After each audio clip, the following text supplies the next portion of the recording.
अहो मी रिपोर्ट्स आणले हा.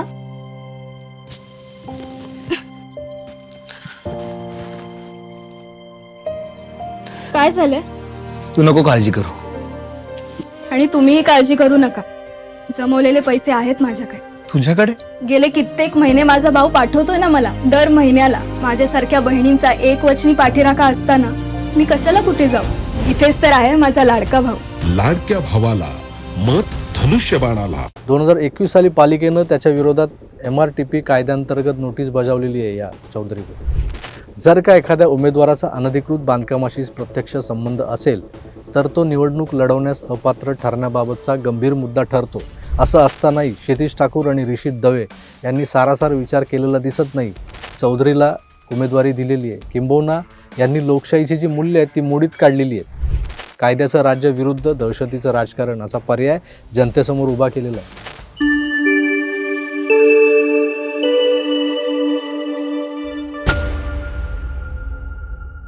मित्रांनो नमस्कार. मागच्या एपिसोडमध्ये मी तुम्हाला वसई विरारमधल्या भ्रष्ट राजकारण्यांच्या कार्यपद्धतीबद्दल आणि पैशांसाठी सत्ता हवी असणाऱ्या प्रवृत्तींचा एक कारनामा ऐकवला. या एपिसोडमध्ये मी तुम्हाला एक किस्सा सांगणार आहे जो या महानगरपालिका निवडणुकीशी संबंधित आहे. वसई विरार नालासोपारा या उपनगरातल्या उत्तर भारतीय मतदारांच्या वाढत्या टक्क्याबरोबरच त्यांच्यावरच्या भारतीय जनता पक्षाच्या वाढत्या प्रभावाचा परिणाम जो काय आहे, आणि म्हणूनच इथं 35 वर्ष अमर्याद सत्ता उपभोगणाऱ्या बहुजन विकास आघाडीचे अनेक मातब्बर नेते पदाधिकारी हे पक्ष सोडून भाजपवासी झालेले आहेत.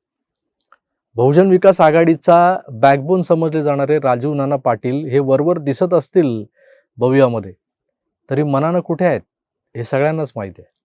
त्यामुळं बहुजन विकास आघाडीला 100च्या वर उमेदवारांना उभं करताना यावेळेला नाकी 9 आलेले आहेत. त्यामुळे जो मिळेल त्याला धरपकड दे तिकीट अशा तत्वावर तिकीट वाटप झालंय की काय अशी शंका येते. असं का? तर एक साधं उदाहरण देतो तुम्हाला. बहुजन विकास आघाडीने अर्शद जैनुल्ला चौधरी या पेल्लारमधल्या भूमाफियाला प्रभाग क्रमांक 19 मधून तिकीट दिलेलं आहे. पण हा चौधरी भूमाफिया आहे हे माजी युवा आमदारांना माहीत नसेल कदाचित, पण या अर्शद चौधरीला तिकीट मिळवून देण्यात ज्यानं महत्त्वाची भूमिका बजावली आहे तो ऋषित दवे हा क्षितिज ठाकूर यांचा आत्यंतिक जवळचा मित्र आहे असं म्हणतात. याच दवे महाशयांचे अर्शद चौधरी याच्यासोबत वाढदिवस साजरा करताना व त्याच्या प्रचारात सहभागी असताना अशी अनेक छायाचित्र व्हिडिओ क्लिप सध्या समाज माध्यमांवर फिरत आहेत. आता नमनाला घडाभर तेल वाहून झाले तेव्हा मुद्द्यावर येऊया. याच ऋषित दवे यांनी किंवा या ऋषित दवे याच्याकडून क्षितिज ठाकूर यांनी 2024 मध्ये 2,50,000 रुपये वैयक्तिक कर्ज, आगाऊ कर्ज, ॲडव्हान्स लोन वगैरे म्हणून जे हेड असतं त्याखाली ही रक्कम स्वीकारलेली होती. 2024च्या विधानसभा निवडणुकीच्या वेळी सादर केलेल्या ॲफिडेव्हिटमध्ये खुद्द क्षितिज ठाकूर यांनी माहिती नोंदवलेली आहे. ही मी माझ्या मनातलं काही सांगत नाही, माझ्या पदरचं नाही. यावरून क्षितिज ठाकूर यांचे ऋषित दवे यांच्या माध्यमातून भूमाफियांसोबत असलेले संबंध उघड होत आहेत असंही लोक बोलत आहेत. लोकांना बोलायला काय जातं नाही काय. यावर खुद्द क्षितिज ठाकूर यांनी पुढे या परस्पर संबंधांचा खुलासा करावा अशी अपेक्षा सर्वसामान्य वसई विरारकरांची आहे. नसावी का? तुमच्या एका माजी आमदाराबद्दल जर असं काही बोललं जात आहे तर त्याचा खुलासा व्हायला हवा. कारण काय आहे तर तब्बल 35 वर्षांच्या सत्ता काळात बहुजन विकास आघाडीनं अनधिकृत बांधकामं आणि भूमाफियांना दिलेलं प्रचंड प्रोत्साहन, बहुजन विकास आघाडीच्या अनधिकृत बांधकाम या विषयाबद्दलची जी काही धोरणं होती ती वसई विरार शहराची पुरती वाताहत या धोरणांमुळे झालेली आहे. त्याचा परिणाम सर्वसामान्य नागरिकांच्या मूलभूत सोयीसुविधा आणि गरजांवर झाला आहे. मुंबई अहमदाबाद महामार्ग जो आहे त्या महामार्गालगतच्या नियोजन शून्य औद्योगिक वसाहतीतून अनेक गैरव्यवसाय व भूमाफिया जन्माला घालण्याचं पातक बहुजन विकास आघाडीने केलेलं आहे. वसई विरार महानगरपालिकेच्या विकास आराखड्यातल्या आरक्षित जागा, रिझर्वेशन असलेल्या जागा अतिक्रमणांना अपवाद ठरल्या नाहीत. या भूमाफियांनी त्या सगळ्या आरक्षित जमिनी संपूर्णतः कशात घातल्या. या माध्यमातून वसई विरार महानगरपालिकेचा कोट्यावधीचा महसूल जो आहे तो बुडवला गेला. मुंबई उच्च न्यायालयाने यावरून महानगरपालिकेला फटकारलं होतं. 2 वर्षापूर्वीच्या सुनावणीत पालिका स्थापनेपासून आत्तापर्यंत पालिका क्षेत्रात 4 लाख अनधिकृत बांधकामं झालेली असल्याची खळबळजनक माहिती बाहेर आली होती. अनधिकृत बांधकामं नियंत्रणात आणण्यासाठी करण्यात येत असलेल्या उपाययोजनांची माहिती विचारत न्यायालयानं पालिकेचे कान उपटले होते, पण या कान उपटण्याचा परिणाम शून्य. तुम्ही काही उपटा. पुढे 1 जानेवारी 2022 ते 13 नोव्हेंबर 23 या अवघ्या 2 वर्षाच्या काळात अनधिकृत बांधकामांची संख्या तब्बल 10,803 पर्यंत झाली होती.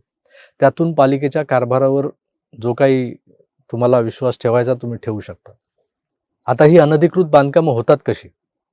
लोकप्रतिनिधी आणि ज्यांची सत्ता आहे ते सत्ताधारी, महानगरपालिकेचे अधिकारी यांच्या संगनमतानं या अनधिकृत बांधकामांसाठी चौरस फुटांच्या मागे ठराविक रक्कम प्रोटेक्शन मनी म्हणून घेतले जात होते. हा तोच शब्द जो वसईत झेड फंड म्हणून खूप प्रसिद्ध आहे. या वसुलीतूनच विरार, नालासोपारा आणि वसई पूर्व पट्ट्यातल्या अनेक भागात अनधिकृत कारखाने, गोडाऊन्स, फॅक्टरीज यांची बांधकामं वाढत गेली. तुम्हाला आठवत असेल, मागे मी या अनधिकृत भूमाफियांचं इस्लामी वर्चस्ववादाशी किंवा लँड जिहादशी असलेलं एक कनेक्शन उघड केलं होतं. वसई पूर्व पट्ट्यात अनधिकृत बांधकामांसाठी भूमाफियांनी सरकारी, आदिवासी आणि वन विभागाच्या अनेक जागा बळकावलेल्या आहेत.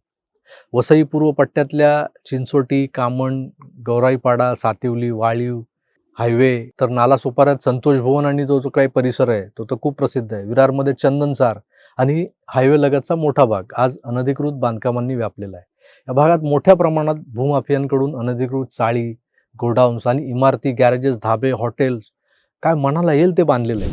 आज वसई परिसरात अस्तित्वात आलेले ते Umar compound, champion compound, Khan compound, Chaudhary compound, हे कंपाऊंड कसले येतो?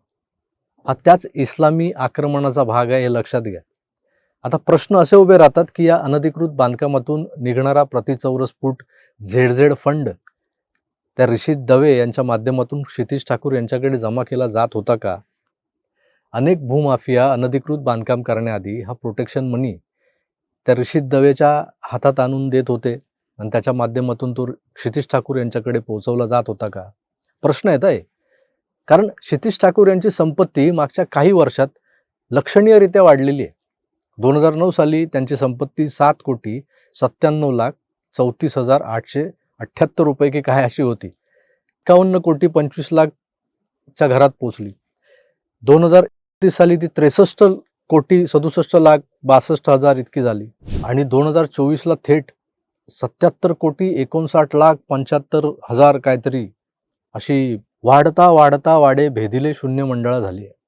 युवा आमदार क्षितिज ठाकूर यांचे असे कोणते आणि किती ऑन पेपर सफेदपोश व्यवसाय आहेत ज्यात एवढा नफा होतो, नाही का?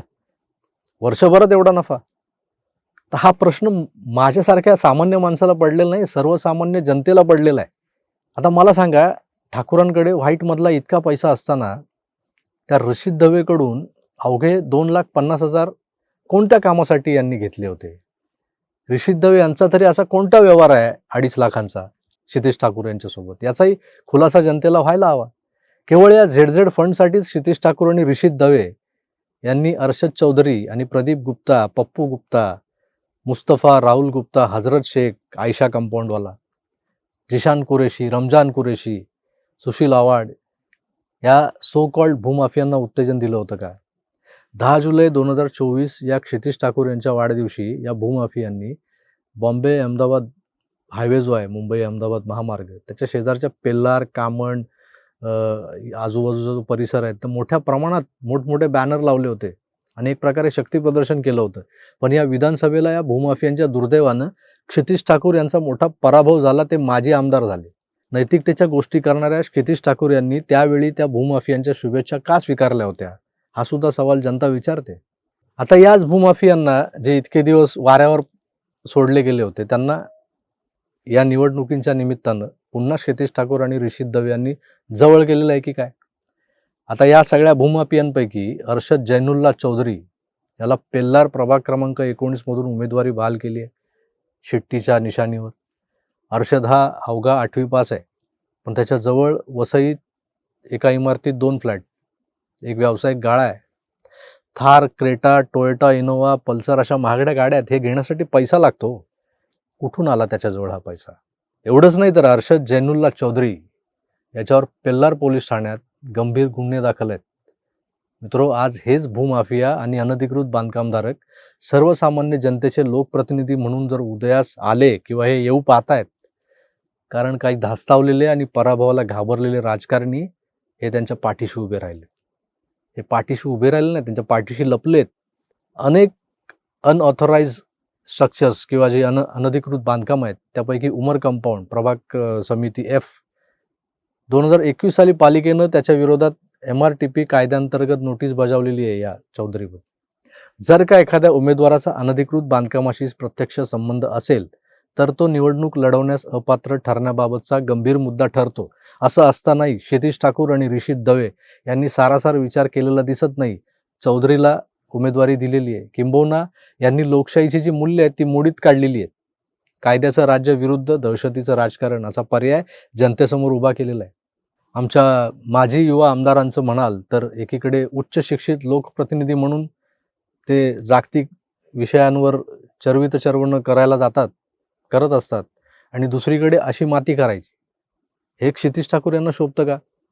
याचं उत्तर बहुधा जनताच देईल मतपेटीतून. आपण एक त्रयस्थ म्हणून हे सारं तुमच्यासमोर मांडलं इतकंच. आता यावर जो काय सारासार सत्सद विवेकबुद्धीला स्मरून जो निर्णय घ्यायचा आहे तो मतदारांच्या हाती आहे. मी तुर्तास इथेच थांबतो. पुन्हा भेटूच, तोवर आपली काळजी घ्या आणि पाहत राहा आपलं आवडतं यूट्यूब चॅनल आकार DG9. धन्यवाद. नमस्कार. आमचं शिक्षण नाही होऊ शकलं, पण मला माझ्या मुलाला चांगल्या शाळेत शिकवायचं आहे. पण शाळेची फी जरा. माझा भाऊ घेतो की माझी काळजी, तशीच मी बी माझ्या लेकराची काळजी घेईन. म्हणजे माहेरची मदत आहे वाटतं. हा? दर महिन्याला न चुकता भाऊबीज पाठवतो मला, आणि इतका मायेचा माणूस असताना मी कशाला माहेराला जाऊ? हितच तर हाय माझा लाडका भाऊ. लाडक्या भावाला मत धनुष्यबाणाला.